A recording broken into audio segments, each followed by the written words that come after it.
basic technique in illustration. There are many ways to make basic or complex illustration. For one, illustrator can add more detail to a design using different pencil strokes using illustration techniques. This change with pencil can create, among other things, depth, light, and texture. Here are some basic method illustration. Hatching. Hatching is a technique that creates shadow and depth by sketching lines along the main line of your design. These lines must not overlap. Cross-hatching. Cross-hatching is a technique in which intersecting lines are done in succession. The closer these lines are done, the deeper your drawing shading. Stripping. Sifting. Similar to hatching or cross-hatching, stippling is a technique that adds shades and depth using dust. The closer the dust, the deeper the impact. To make your dust stand out, use softer and darker graphic. Irregular and crooked lines are scribble drawing. Qualities randomly moving over the paper creates a destructive picture, and closer uneven lines are the darker the drawing appear. Circling. Circling pressure controls the pencil tone. The small circular strokes produce smooth transitions. Small circles with visible lines are not recommended. Instead, add pressure by circling the pencil. This requires a duller pencil. Smooth shading. Smooth shading adds more refined shading to drawings. You can combine hatching or cross-hatching using your finger or roll up piece of paper.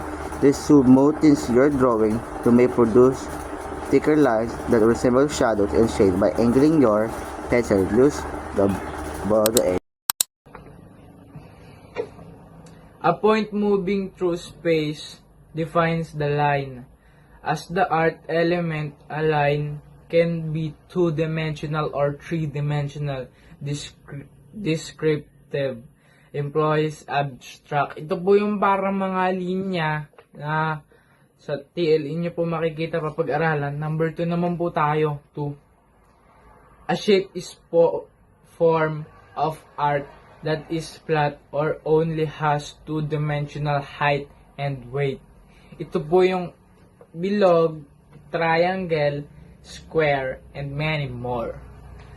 Number 3 po tayo. Form is a part of art that is three-dimensional, which means it has height, weight, and depth. Example of form include cube, script, pyramid, and cylinder.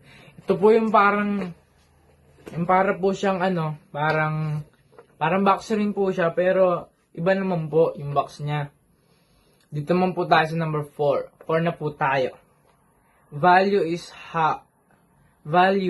how light or dark, color or tone. Ito po yung dark. Parang ganyan po, light and dark, dark, ganyan po. Number 5 naman po tayo. Space is intentional part of art because it shows where the positive and negative portion are space. Give a piece of art, sense of depth.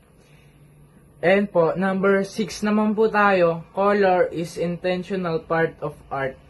And it has 3 features. How, value, and intensity, and name of the color is the whole. While the value of a color in this curve are already refers how light and dark it is. Ito po yung mga how bright, kunyari po may ilaw, ganyan po. Kung gaano kaliwanag, ganyan po, yung mga parang rin po. Last and final is 7. The texture is a part of art that relates how things feel or look like they might think if someone touched them. Para pong texture siya, kunwari po, sand, pag hinaluan mo ng ibang color, parang magte-texture po siya. Doon na po nagtatapos ang aking gawain po kay Miss Daisa. Please like and subscribe. God bless you all and bye-bye. Analyzing signs, symbol, and data according to job requirements. A square is a four-sided shape of front line segment connected. A circle is geometry formed with no straight line. A rectangle is made by joining front line segments much like a square. Triangle three link the segments. Unlike a rectangle or a square, the angles of a triangle can be different size. A polygon is another geometry from that you should be familiar. Dimensions and specifications in illustration. So meron po tayo ditong tatlo na in dimension and specification. So ang una po is US paper dimension. Ang US paper dimension po, ginagamit po siya sa, most commonly ginagamit siya sa United States.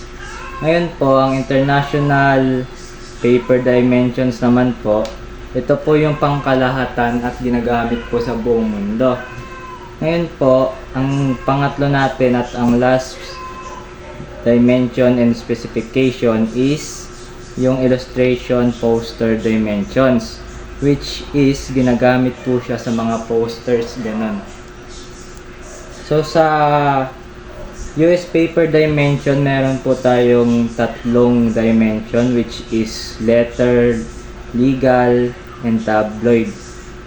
Sa international paper dimension naman po, meron po tayong A3, A4, and A5. Sa illustration poster dimensions naman po, meron rin tayong tatlo, which is small, medium, and large.